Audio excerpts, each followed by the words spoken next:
Saudi আরব আজ ঈদ হচ্ছে, তার মানে কালকে 100% আমাদের দেশেও ঈদ।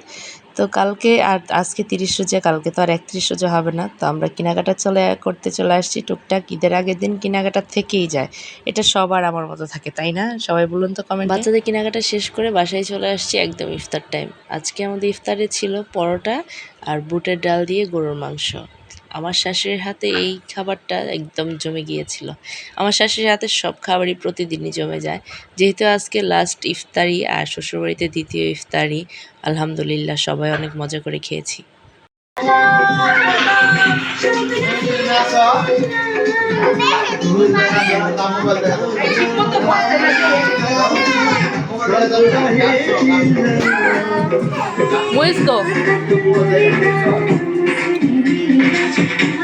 সবাইকে আমার পক্ষ থেকে ঈদ মোবারক। ঈদ অলরেডি শুরু হয়ে গেছে। সেমাই দেখেই তো বুঝে গিয়েছেন, সকালে সবাই নামাজ ঈদগাহ থেকে এসে এই সেমাই খাচ্ছে। তা আমি এই ফাঁকে যখন সবাই ঈদগাহ চলে গেছে, মানে আমার হাজব্যান্ড বাসর, তখন আমার মেয়েদের আমি এই ফাঁকে রেডি করে ফেলছি। আমি প্রতি ঈদেই আমার বাচ্চাদের সকাল সকাল রেডি করে ফেলি।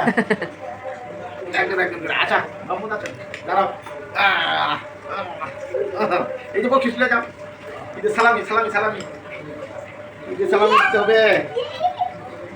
রাখো, এটা রাখো, এক এক থ্যাংক ইউ বলো। ঈদ মুবারক, ঈদ মুবারক, ঈদ মুবারক।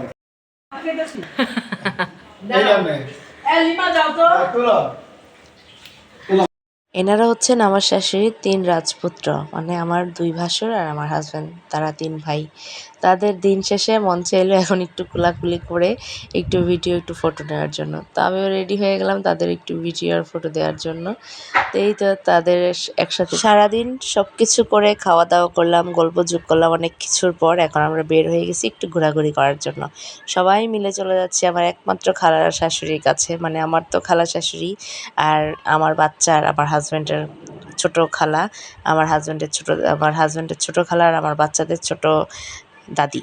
তো চলে যাচ্ছি খালাম্মার সাথে দেখা করার জন্য। বিকেলের ঈদ সারাদিন তো শেষ, সন্ধ্যার পর তার সাথে একটু ঈদ উদযাপন করার জন্য চলে যাচ্ছি আমার খালা শাশুড়ির বাড়ি। আর এই দেখেন নারায়ণগঞ্জ শহর একদম ফাঁকা। কালকেও এই টাইমে এই নারায়ণগঞ্জে এই জায়গাটায় হাঁটা যাচ্ছিল না, এত মানুষ, গাড়ি চলতে পারতেছিল না মানুষের জন্য। আসতেই ভাবি আমাদের জন্য অনেক আইটেমের খাবার রেডি করছিল, তার মধ্যে এই ছোট্ট একটু কিছু শেষ করে ফ্রেন্ডদের সাথে একটু দেখা করতে গেলাম। ফ্রেন্ডদের জন্য একটু সময় না বের করলে তো আর হয়ই না। নারায়ণগঞ্জ আসবো আর ফ্রেন্ডদের সাথে দেখা করবো না, তা কী করে হয়? এখন আর আগের মতো সবাইকে বলতে ইচ্ছা করে না, আয় দেখা করি, এটা ওইটা, যে যার যার মতো ব্যস্ত। মনে হয় কারো বললাম মানে ডিস্টার্ব করা। যাই হোক, তো আমার দোস্তের সাথে তো দেখা করতেই হবে। ও যেমন বসেছিল আমার জন্য, আমিও তখন অপেক্ষায় ছিলাম ওর সাথে দেখা করার জন্য।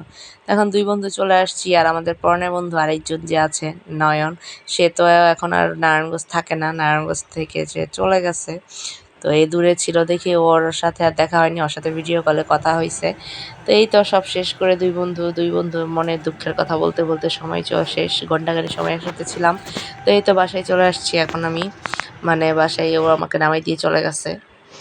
ঈদ শেষ, সময়ের সঙ্গে সঙ্গে সব দিয়ে কিছুই শেষ হয়ে গেলো। রোজা শেষ, ঈদ শেষ। আল্লাহ তাআলা সবাইকে বাঁচায় রাখুক। আমরা চাই সামনের বছর আবার এইভাবে, এর চেয়েও হয়তো আনন্দে বা এইভাবেই আমরা ঈদের দিনটা পার করতে চাই সবাই একসাথে। আল্লাহ যেন আমাদের সবাইকে সুস্থ রাখে, বাঁচায় রাখে।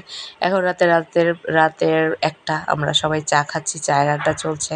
তো সবাইকে চা বানিয়ে এনে দিচ্ছিলাম। এখন এত রাতে আমার শ্বশুরবাড়িতে যত রাত হতে থাকে তত আমাদের চায়ের আড্ডা দ্বিগুণ হতে থাকে। মানে একবার চা শেষ হইতে না হইতেই মানে কাপ ধোয়া লাগে না, আরেকবার চায়ের আড্ডা চলে আসে।